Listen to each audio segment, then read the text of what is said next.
Hey everyone, it's me Mohammed Irfan. तो कैसे आप सभी लोग होप से बढ़िया होंगे और पढ़ाई करते होंगे। तो आज हमारी लास्ट टॉपिक है इलेक्ट्रिक चार्जेस एंड फील्ड्स की, जो बेसिकली क्या है, एप्लीकेशन ऑफ गॉस लॉ।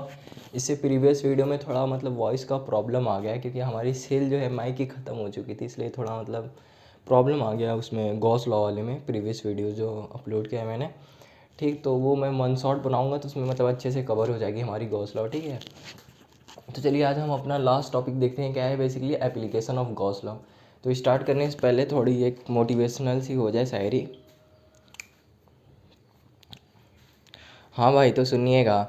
इत्र से कपड़ों का महकाना कोई बड़ी बात तो नहीं है। इत्र से कपड़ों का महकाना कोई बड़ी बात तो नहीं है।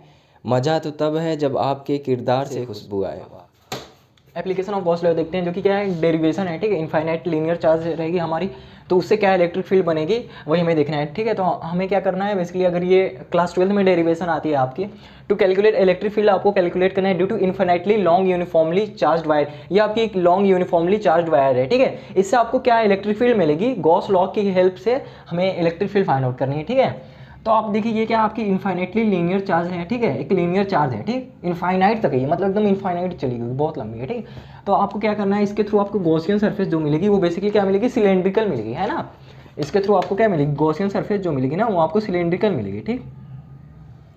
यानी इसके थ्रू आपको गॉसियन सरफेस कुछ यूँ मिलेगी।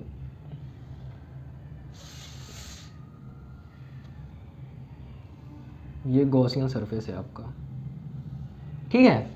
ये क्या है बेसिकली, आपका गॉसियन सरफेस है। और इस गॉसियन सरफेस, इस सिलेंड्रिकल, आपको देखिए लीनियर, ये लीनियर चार्ज से ना जो गॉसियन सरफेस बनती है वो आपकी सिलेंड्रिकल होती है, ठीक है।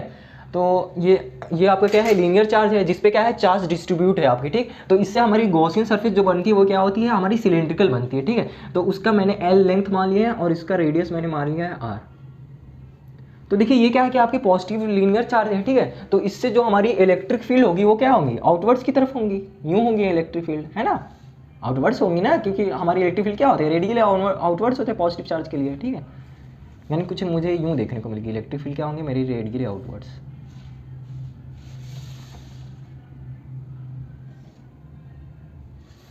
इलेक्ट्रिक फील्ड क्या मिली है, रेडियली आउटवर्ड्स। ये पॉजिटिव लीनियर चार्ज है, तो इलेक्ट्रिक फील्ड ऐसे यूँ रेडियली आउटवर्ड्स होंगे, यूँ भी इधर भी होंगे रेडियली आउटवर्ड्स, हर तरफ रेडियली आउटवर्ड्स इलेक्ट्रिक फील्ड निकल रहे होंगे, ठीक है। इलेक्ट्रिक फील्ड, ठीक है, इलेक्ट्रिक फील्ड हमारे निकल रहे होंगे, ठीक है, इलेक्ट्रिक फील्ड, ठीक। तो देखिए हमें क्या है कि हमें ना बेसिकली हमें इलेक्ट्रिक फील्ड फाइंड करनी है इस लीनियर चार्ज की वजह से, गॉस लॉ की हेल्प से, ठीक है। तो यहाँ पे आपको क्या मिलेगा, तो अगर मैं फ्लक्स निकालने चाहूँ थ्रू सिलेंडर, तो आपको क्या मिलेगी, यहाँ पे आपको क्या मिलेगी, इस सरफेस के थ्रू भी फ्लक्स देखने को मिलेगी। देखिए ये हमारी कुछ यूँ है, ये रही आपकी, हाँ ये है, ये सिलेंड्रिकल है, ठीक है। तो ये ऊपर वाली सरफेस के थ्रू हमारी इलेक्ट्रिक फील्ड यूँ है ना, देखिए इलेक्ट्रिक फील्ड है ये हमारी। देखिए ये फर्स्ट वाली सरफेस के थ्रू इलेक्ट्रिक, हमारी गॉस लॉ हमें इलेक्ट्रिक फ्लक्स निकालना है, ठीक। और सेकेंड वाले सरफेस के थ्रू, और ये हमारी कर्व्ड सरफेस के थ्रू, यानी ये थर्ड वाली, ठीक। तो देखिए फर्स्ट वाली हमारी क्या है, ऊपर वाली सरफेस के थ्रू इलेक्ट्रिक फील्ड यूँ है, ठीक है, इलेक्ट्रिक फील्ड यूँ है, लेकिन हमारी एरिया वेक्टर क्या होगी, एरिया वेक्टर, तो एरिया वेक्टर हमारी ऊपर की तरफ होगी, ठीक। एरिया वेक्टर कुछ होगा हमारा यूँ, क्योंकि क्या होता है, नॉर्मल होता है, टुवर्ड्स नॉर्मल होता है हमारी एरिया वेक्टर। और इस सरफेस के थ्रू भी क्या होगी हमारी एरिया वेक्टर, नॉर्मल ही होगी ना, एरिया वेक्टर क्या होगी, नॉर्मल होगी। इलेक्ट्रिक फील्ड क्या है, यूँ है, और एरिया वेक्टर क्या है, उसके नॉर्मल है, ठीक। और इसमें भी क्या है, इलेक्ट्रिक फील्ड यूँ है, हमारी एरिया वेक्टर नॉर्मल है। अब देखिए थर्ड वाले केस में आते हैं, ठीक। थर्ड वाले केस में क्या होगी, ये कर्व्ड सरफेस की अब बात करते हैं। ये तो समझ में आ गई, ऊपर नीचे का हो गया, ठीक। इलेक्ट्रिक फील्ड यूँ है हमारी, और ये एरिया वेक्टर यूँ है, यानी परपेंडिकुलर है, तो कॉस क्या हो जाएगी 90 degree, theta E dot D, वो तो आगे देखेंगे। हमारी इलेक्ट्रिक फील्ड क्या है, यूँ है, और इसके थ्रू हमारी एरिया वेक्टर, ये क्या है, हमारी कर्व्ड सरफेस है। तो इस कर्व्ड सरफेस से हमारी एरिया वेक्टर क्या होगी, सब जगह परपेंडिकुलर ऐसे यूँ निकली होगी, एरिया वेक्टर भी क्या होगी, यानी एरिया वेक्टर भी हमारी क्या होगी, इसी डायरेक्शन में होगी। जो एरिया वेक्टर की डायरेक्शन होगी वो भी क्या होगी, इलेक्ट्रिक फील्ड के ही डायरेक्शन में होगी, क्योंकि ये क्या है, हमारी कर्व है ना पूरी तरह से, तो हर तरफ आप देखोगे तो एरिया यूँ निकली होगी, एरिया वेक्टर, ठीक है। तो अब हम निकालते हैं फ्लक्स थ्रू सिलेंडर क्या मिलेगा हमें, ठीक। तो देखिए फ्लक्स थ्रू सिलेंडर क्या मिलेगी, इस फर्स्ट सरफेस के थ्रू मिलेगी, और सेकेंड सरफेस के थ्रू मिलेगी नीचे वाली, और ये कर्व्ड, ये जो कर्व्ड है आपका उस सरफेस के थ्रू मिलेगी एरिया वेक्टर, ठीक। तो आप बेसिकली निकालोगे फ्लक्स थ्रू सिलेंडर, तो आपको क्या मिलेगा, तो अगर फाइमन निकालने जाओ तो आपको क्या मिलेगा, closed integral of E dot d A cos क्या हो जाएगी φ1 के थ्रू कॉस ये ई डॉट डी ए, एंगल कितना है दोनों के बीच में, इलेक्ट्रिक फील्ड और एरिया वेक्टर के बीच में cos 90 डिग्री है ना, प्लस का क्या कर दो आप, integral of E dot d A φ2 flux through ये सेकेंड वाली सरफेस के थ्रू, फ्लक्स क्या मिलेगी हमें cos E dot d A के बीच में क्या एंगल है 90 डिग्री है ना। अब ये हम थर्ड सरफेस के थ्रू आते हैं, कर्व्ड सरफेस के थ्रू हमें क्या इलेक्ट्रिक फील्ड मिलेगी, अरे सॉरी फ्लक्स देखने को मिलेगी, तो ई डॉट डी ए, ठीक है, और क्या मिलेगी आपको cos 0 डिग्री है ना, आपका 0 डिग्री ना, क्योंकि आपकी इलेक्ट्रिक फील्ड और एरिया वेक्टर क्या है पैरेलल एक दूसरे के, तो थीटा क्या हो जाएगी 0 हो जाएगी, ठीक। तो अब देखिए क्या है कि हमें फ्लक्स थ्रू सिलेंडर क्या मिलेगी, फ्लक्स थ्रू सिलेंडर, तो देखिए cos 90 क्या हो जाएगी 0, ये भी 0, दोनों का काम खत्म है ना, cos 90 0, ठीक। बेसिकली बचेगा क्या आपका क्लोज्ड इंटीग्रल है ना, closed integral of E dot, तो हमारी बचेगी ये closed integral of E dot d ए, और क्या बचेगी cos 0 डिग्री, ठीक। तो देखिए फ्लक्स थ्रू सिलेंडर अगर मैं निकालूं तो सिर्फ कर्व्ड सरफेस के थ्रू मिलेगी, जो कि क्या मिलेगी, अब ये देखिए इलेक्ट्रिक फील्ड मेरा, देखिए इलेक्ट्रिक फील्ड क्या मिलेगी मुझे, इस पॉइंट पे इलेक्ट्रिक फील्ड भी सेम मिलेगी, इस पॉइंट पे भी अगर मैं इलेक्ट्रिक फील्ड देखूंगा तो मेरी सेम होगी, इस पॉइंट के थ्रू भी इलेक्ट्रिक फील्ड सेम होगी, क्यों, क्योंकि हमारी आर जो है वो क्या हो कांस्टेंट है ना, आर इक्वल है, तो इलेक्ट्रिक फील्ड इस कर्व्ड सरफेस पे आपको इलेक्ट्रिक फील्ड क्या मिलेगी, कांस्टेंट मिलेगी, क्योंकि हमारी ये आर क्या है कांस्टेंट है, क्योंकि हमारी इलेक्ट्रिक फील्ड बेसिकली क्या होता है k q by r square, r हमारी क्या है कांस्टेंट, तो इलेक्ट्रिक फील्ड इस कर्व्ड सरफेस के थ्रू हमें क्या मिलेगी, जो इस पॉइंट पे मिलेगी इस पॉइंट पे मिलेगी, सभी की इलेक्ट्रिक फील्ड क्या होगी सेम ही होगी, ठीक। तो इलेक्ट्रिक फील्ड हमें क्या मिलेगा कर्व्ड सरफेस के थ्रू सेम मिलेगी, ठीक। और आपका क्या हो जाएगा, ये इलेक्ट्रिक फील्ड मेरी कांस्टेंट हो गई, एरिया, अब एरिया बचता है ना डी ए कॉस, हाँ ये cos 0 1 हो जाएगी, और ये क्या बचा आपका डी ए, तो फ्लक्स थ्रू सिलेंडर क्या मिलेगी आपको, फ्लक्स थ्रू सिलेंडर ई डॉट डी ए, तो अगर आप इसका वो निकाल लो क्या बोलते हैं curved surface area, curved surface area क्या होती है हमारी 2 पाई आर एच होती है सिलेंडर की, तो ये क्या हो जाएगी बेसिकली आपकी 2 पाई आर एच की जगह एल हो गया आप, क्योंकि फ्लक्स ये सिलेंडर का मैंने हाइट क्या माना है एल माना है, तो ये निकल गई हमारी फ्लक्स थ्रू सिलेंडर, ठीक, ये निकल गया। अब हम गॉस लॉ लगाते हैं, ठीक, तो अकॉर्डिंग टू, लिख लीजिए आप, according to Gauss law, according to Gauss law क्या होती है हमारी, according to Gauss law phi equal to क्या होती है हमारी q by epsilon not, q inside by epsilon not, ये होती है ना गॉस लॉ, ठीक। अब हमें क्या निकलना है क्यू इनसाइड, यानी इस सिलेंडर के इनसाइड में कितना हमारा चार्ज इंक्लोज्ड है, ठीक, तो वो मुझे फाइंड करनी है, तो वो मैं कैसे फाइंड करूंगा, तो मैं मान लेता हूँ ये लीनियर चार्ज इतने का मैं लैम्डा मान लिया, ठीक, जो कि लैम्डा मान लिया, ठीक। लीनियर चार्ज डेंसिटी क्या होती है लैम्डा, जो कि क्या होती है बेसिकली हमारी क्यू बाई एल होती है, यानी इस एल लेंथ में जितना चार्ज हमारा डिस्ट्रीब्यूट है, ठीक है, वही हो गया क्या उसकी जो रेशियो हो गई, यानी कि इस एल लेंथ के रॉड में कितना चार्ज हमारा डिस्ट्रीब्यूट है उसे ही कहते हैं हम लीनियर चार्ज डेंसिटी, जो कि क्या होती है हमारी lambda is equal to Q by L, ठीक, lambda is equal to Q by L, ठीक है। तो ये क्या हो जाएगी आपकी lambda is equal to Q by L, तो क्यू इनसाइड क्या मिल जाएगी lambda into L, Q is equal to क्या मिल जाएगी आपको लैम्डा इंटू एल, यानी इस यहाँ से एल लेंथ में कितना हमारी चार्ज है लैम्डा इंटू एल है, ठीक, तो क्यू इनसाइड हमारे क्या हो जाएंगे lambda into L by epsilon not, ठीक है, यहाँ तक बात समझ में आती है। ये हम according to Gauss law find कर लिए lambda l is equal to epsilon not. अब ये मैंने जो मतलब कैलकुलेट करके किया था, तो उस केस में हमें फ्लक्स थ्रू सिलेंडर क्या मिली थी 2 पाई आर एल, अब मैं दोनों को इक्वल कर दूंगा, ई 2 पाई आर एल से जो हमें फ्लक्स मिली है वो क्या है हमारी बाई कैलकुलेशन हमें क्या मिली है flux through cylinder E is equal to, अरे फ्लक्स थ्रू सिलेंडर क्या मिली है ई 2 पाई आर एल मिली है, ठीक, और by according to Gauss law मैंने जो किया है उससे क्या मिली है lambda l by epsilon not, ठीक, एल से एल कैंसिल, तो इलेक्ट्रिक फील्ड बेसिकली आपको क्या मिलेगी, electric field is equal to क्या हो जाएगी 2 पाई आर डेसिमल में, अरे सॉरी डिनोमिनेटर में भेज दो तो आपको क्या मिलेगी lambda by 2 pi epsilon not into r, यही मिलेगी ना is equal to lambda by 2 pi epsilon not into r, ठीक। ये हमें इलेक्ट्रिक फील्ड मिल गई, ठीक है, एक गॉस लॉ की हेल्प से, ठीक, इस लीनियर चार्ज की मतलब इस लीनियर चार्ज से हमें कुछ आर डिस्टेंस पे इलेक्ट्रिक फील्ड मिल गई, और अकॉर्डिंग मतलब गॉस लॉ के हेल्प से, ठीक। और इसका आप अगर फर्दर इसको आगे करोगे तो आप अगर 2 से न्यूमरेटर और डिनोमिनेटर में मल्टीप्लाई करोगे तो आपको क्या मिलेगी 2 lambda by 4 pi epsilon not मिलेगा ना, न्यूमरेटर में अगर मल्टीप्लाई करोगे तो आपको मिलेगी 2 लैम्डा, अगर डिनोमिनेटर में आप मल्टीप्लाई करते हो तो मिलेगी 4 pi epsilon not into r, 1/4 pi epsilon not को डायरेक्ट मैं क्या लिख सकता हूँ, तो मैंने क्या लिख दिया, डायरेक्ट के लिख दिया, ठीक, 2k lambda by r. Hope so ये भी समझ में आती है बात, 2k लैम्डा बाई आर, ये हमें फाइनल रिजल्ट मिला। यहाँ तक भी आप छोड़ते हो तब भी सही है, लेकिन अगर आप क्या करते हो कि अगर 2 से मल्टीप्लाई कर देते हो न्यूमरेटर और डिनोमिनेटर में, तो ये आपकी 1/4 पे एप्सिलॉन और डायरेक्ट के में कन्वर्ट हो जाएगी, तो 2k लैम्डा बाई आर मिलेगी, ठीक। ये हमारी यही है इलेक्ट्रिक फील्ड। होप सो समझ में आ गया होगा, ठीक। तो चलिए हम अपनी नेक्स्ट एप्लीकेशन देख लेते हैं गॉस लॉ की, जो कि क्या है, हमें इलेक्ट्रिक फील्ड बतानी है कि इस प्लेन शीट के थ्रू हमें क्या इलेक्ट्रिक फील्ड मिलेगी, ठीक है। तो बाई गॉस लॉ की हेल्प से हम इलेक्ट्रिक फील्ड बेसिकली फाइंड करेंगे कि इस प्लेन शीट के थ्रू हमें क्या इलेक्ट्रिक फील्ड मिलेगी, ठीक। तो देखिए क्या है कि आपकी एक प्लेन शीट है, ठीक। तो इसका हम गॉसियन सरफेस बनाएंगे तो मुझे यूँ सिलेंड्रिकल मिलेगी। इसकी भी गॉसियन सरफेस क्या होती है, जैसे इनफाइनाइट लीनियर चार्ज का हमने देखा कि गॉसियन सरफेस क्या होती है, सिलेंड्रिकल सिमेट्रिक होती है, ठीक। ऐसे इसके भी क्या होंगे, सिलेंड्रिकल ही हमें मिलती हैं प्लेन शीट के थ्रू भी गॉसियन सरफेस, ठीक। इसके ये क्या है, सिलेंड्रिकल मिले हैं ना आपको। तो देखिए सिलेंड्रिकल मिलेगी तो उसके थ्रू क्या मिलेगी, मुझे फ्लक्स फाइंड आउट करूँगा मैं।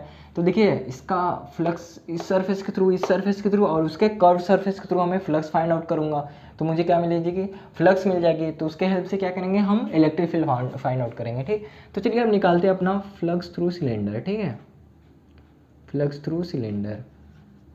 तो ये क्या होगी, φ1 प्लस φ2 प्लस φ3, ठीक है ना। ये ऊपर वाली सरफेस, नीचे वाली सरफेस और कर्व्ड वाली सरफेस, ठीक।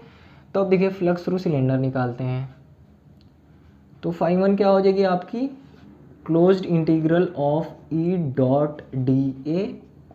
अब देखिए कॉस, इलेक्ट्रिक फील्ड हमारी क्या है, ये हमारी लीनियर चार्ज है, तो इलेक्ट्रिक फील्ड रेडियली आउटवर्ड्स निकल रहे होंगे, ठीक है। तो ये इस सरफेस के थ्रू इलेक्ट्रिक फील्ड क्या होगी, हमारी ऐसे इलेक्ट्रिक फील्ड आ रही होगी, ठीक। तो इलेक्ट्रिक फील्ड क्या होंगी, यूँ होगी इस डायरेक्शन में, और एरिया वेक्टर भी इस सरफेस के थ्रू क्या होगी, टुवर्ड्स नॉर्मल बाहर की तरफ होगी। ऐसी सेकंड सरफेस के थ्रू ये पॉजिटिव चार्ज, ये लीनियर, ये जो हमारी प्लेन शीट है इसके थ्रू इलेक्ट्रिक फील्ड हमारे ऐसे जा रहे हैं, ठीक है। यानी इलेक्ट्रिक फील्ड हमारे यूँ होंगे इस सरफेस के थ्रू, ठीक है। तो एरिया वेक्टर भी क्या होगी, टुवर्ड्स नॉर्मल, यानी इलेक्ट्रिक फील्ड और एरिया वेक्टर के बीच में क्या एंगल देखने को मिलेगी, 0 डिग्री दोनों केस में, फर्स्ट सरफेस के थ्रू, सेकंड सरफेस के थ्रू। तो हम फ्लक्स क्या निकालेंगे, ई dot d A cos 0 degree, ठीक। ऐसे हमें सेकंड सरफेस के थ्रू मिलेगी closed integral of E dot d ए, और क्या मिल जाएगी आपको, कॉस 0 डिग्री, ठीक। अब हम आते हैं कर्व सरफेस के थ्रू निकालने, तो ये क्या मिलेगी, ई डॉट डी ए। अब देखिए क्या है कि अब हम कर्व सरफेस के थ्रू आते हैं, ठीक। अब ये देखिए हमारी ये है सिलिंड्रिकल, ठीक।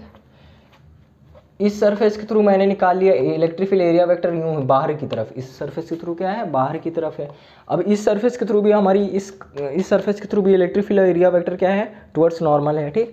अब हम आते हैं कर्व सरफेस। कर्व सरफेस हमारी ये जो है ना पूरी कर्व्ड है ना, ये जो है ना आपकी कर्व्ड, यही पूरी जो कर्व्ड है यही क्या है, बेसिकली कर्व सरफेस। अब इसके थ्रू हम फ्लक्स फाइंड कर रहे हैं, तो मैं क्या करूँगा, तो देखिए इस कर्व सरफेस थ्रू आपके हर तरफ क्या होंगे, एरिया वेक्टर ऐसे नॉर्मल, इधर इधर हर तरफ जहाँ भी देखो आपको क्या मिलेंगे, नॉर्मल, यानी परपेंडिकुलर मिलेंगी एरिया वेक्टर, ठीक।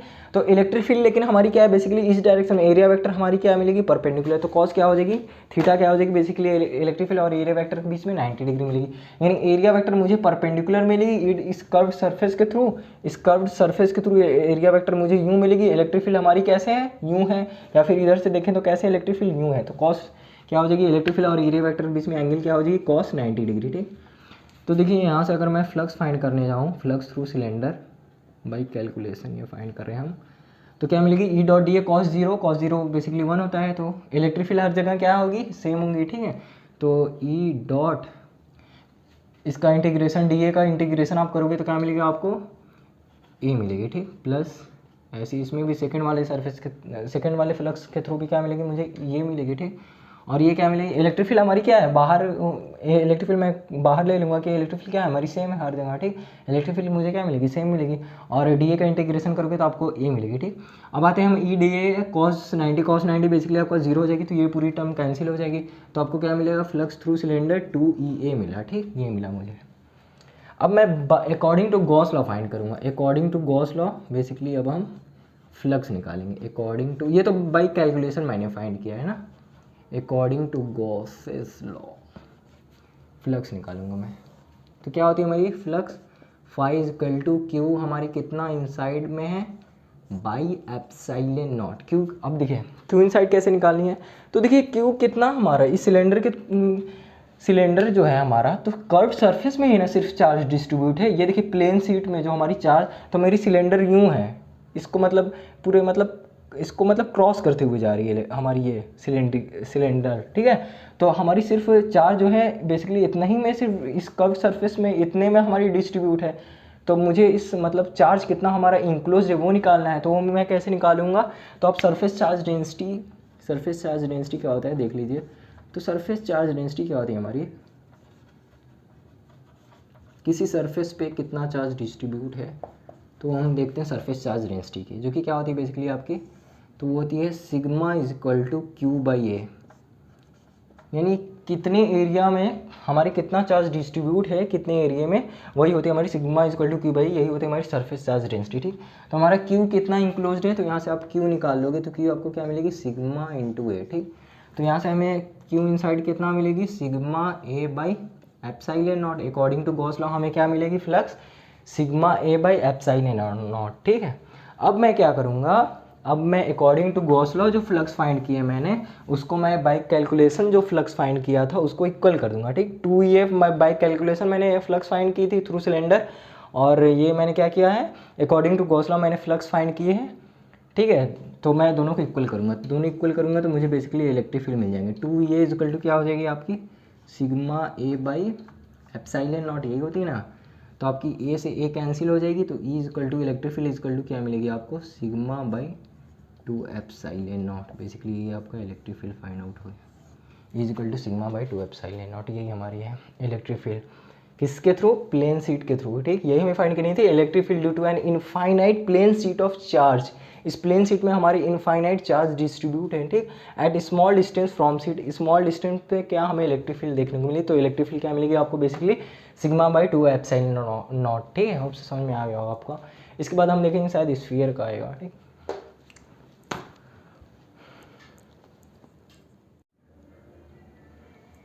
तो चलिए हम अपना लास्ट टॉपिक देख लेते हैं, जो कि क्या है, basically electric field due to charge spherical shell. ये क्या है कि हमारी एक चार्ज स्फेरिकल सेल है, इसके थ्रू हमें क्या इलेक्ट्रिक फील्ड मिलेगी कुछ आर डिस्टेंस पे, वो हमें फाइंड आउट करनी है, ठीक है। तो चलिए हम देखते हैं कैसे निकालेंगे हम इलेक्ट्रिक फील्ड, ठीक। तो by with the help of Gauss law हम इलेक्ट्रिक फील्ड फाइंड आउट करेंगे इस चार्ज स्फेरिकल सेल के थ्रू, ठीक है। तो आपको क्या मिलेगी, बेसिकली दो स्फीयर मिलेगी, एक तो ये छोटी वाली स्फीयर, एक ये क्या है आउटवर्ड स्फीयर हमारी, ठीक। ये क्या है इनसाइड में स्फीयर, ठीक। तो क्या होगी कि ये चार्ज क्या है कि रिसाइड्स कर रहे हैं उसके सरफेस पे, ठीक। तो चलिए हम फ्लक्स फाइंड आउट करते हैं। फ्लक्स थ्रू स्फीयर आपको क्या मिलेगी, तो ये मिलेगी बेसिकली आपको closed integral of E dot d ए। अब देखिए इस पॉइंट, जैसे कि ये कि हमारी कुछ पॉइंट है, इस पॉइंट पे हमारी इलेक्ट्रिक फील्ड क्या मिलेगी, हर पॉइंट पे हमें रेडियली आउटवर्ड से मिलेंगी, और एरिया वेक्टर भी क्या होंगे इसी स्फीयर के थ्रू। ये समझ लिया एक आपका हॉलो स्फीयर है, ठीक है, इसके थ्रू आपको एरिया वेक्टर क्या मिलेंगे भाई, ये खुद गोलू सा है तो इसके एरिया वेक्टर क्या होंगे, टुवर्ड्स नॉर्मल होंगे हर तरफ, ठीक है। और इलेक्ट्रिक फील्ड भी उसी डायरेक्शन में नॉर्मली होगी, ठीक। तो कॉस हमें थीटा क्या मिलेंगे, इलेक्ट्रिक फील्ड और एरिया वेक्टर के बीच में 0 डिग्री, ठीक। तो ई डॉट डी ए क्या हो जाएगा बेसिकली आपका कॉस 0 डिग्री, ठीक, जो कि क्या हो जाएगी आपकी क्यू बाई एप्सिलॉन नॉट, ठीक। तो अगर मैं इलेक्ट्रिक फील्ड क्या कर लूँ, इलेक्ट्रिक फील्ड क्या होगी, तो देखिए आर आपका क्या है, सेम है, ये बाहर वाले स्फीयर के थ्रू हमारी रेडियस क्या है, आर है, इस सेंटर से लेके आर है, ठीक। तो हर जगह क्या होगी आर, तो इलेक्ट्रिक फील्ड हर जगह क्या होगी, सेम मिलेगी। तो इलेक्ट्रिक फील्ड को मैंने बाहर कर दिया, फिर E dot d A cos 0 क्या होता है 1, ठीक, equal to Q by epsilon not. तो देखिए ई और ये क्या है, इंटीग्रेशन डिफरेंशिएशन कैंसिल आउट हो जाएंगे, तो ई ए इक्वल टू क्या हो जाएगी क्यू बाई एप्सिलॉन नॉट, ठीक। तो यहाँ से आपको बेसिकली एरिया क्या मिल जाएगी, तो एरिया मिल जाएगी 4 पाई आर स्क्वायर। स्फीयर का हमारे एरिया क्या होता है 4 पाई आर स्क्वायर होती है, ठीक, Q by epsilon not. Sphere के एरिया ये होती है ना 4 पाई आर स्क्वायर, ठीक। तो आपको इलेक्ट्रिक फील्ड बेसिकली क्या मिल जाएगा, q by 4 pi epsilon not by r square, ठीक। तो आपको क्या मिलेगी, electric field is equal to 1/4 pi epsilon not k हो जाएगी, तो k q by r square. आप देख रहे होंगे कि ये फार्मूला आप कहीं पहले पढ़ चुके हैं, electric field is equal to k q by r square. ये बेसिकली हमारी फार्मूला होती है कुछ आर डिस्टेंस पे किसी पॉइंट पी पे हमारे इलेक्ट्रिक फील्ड क्या होती है, तो ये हम इलेक्ट्रिक फील्ड क्या होती है हमारी के क्यू बाई आर स्क्वायर। ये पहले आप पढ़ भी चुके हो। तो देखिए कि हमें कुछ आर डिस्टेंस पे क्या इलेक्ट्रिक फील्ड देखने को मिल रही है, k q by r square, ठीक। तो यानी आप सब थोड़ी देर के लिए आप मतलब सब कुछ भूल जाओ, ठीक। एज्यूम करो कि यहाँ पे हमारी क्यू है चार्ज, ठीक है, तो कुछ आर डिस्टेंस पे हमें इलेक्ट्रिक फील्ड क्या मिलेगी, के क्यू बाई आर स्क्वायर, के क्यू बाई आर स्क्वायर, के क्यू बाई आर स्क्वायर, के क्यू बाई आर स्क्वायर। ऐसा मुझे लग रहा है कि हमारा चार्ज क्यू क्या है कि इस सेंटर पे है, ठीक, और इससे कुछ आर डिस्टेंस पे हमें के क्यू बाई आर स्क्वायर मिल रही है, k q by r square. लेकिन ऐसा नहीं है, हमारे जो चार्जेस होते हैं ना वो रिसाइड्स करते हैं सरफेस पे, ठीक है, अंदर नहीं होंगे आपके चार्ज। हमें ऐसा लगता है कि मतलब वो रिसाइड्स कर, मतलब कि चार्ज हमारे कंसंट्रेटेड है सेंटर पे, लेकिन ऐसा नहीं है। चार्ज जो है वो हमारे रिसाइड्स करते हैं सरफेस पे, ठीक है, इनसाइड नहीं होते, ठीक। तो ये इलेक्ट्रिक फील्ड की वैल्यू हमें मिली है due to charge spherical surface के थ्रू, ठीक है। अब मुझे अगर इलेक्ट्रिक फील्ड फाइंड करनी हुई इस मतलब इस सरफेस के थ्रू, इलेक्ट्रिक फील्ड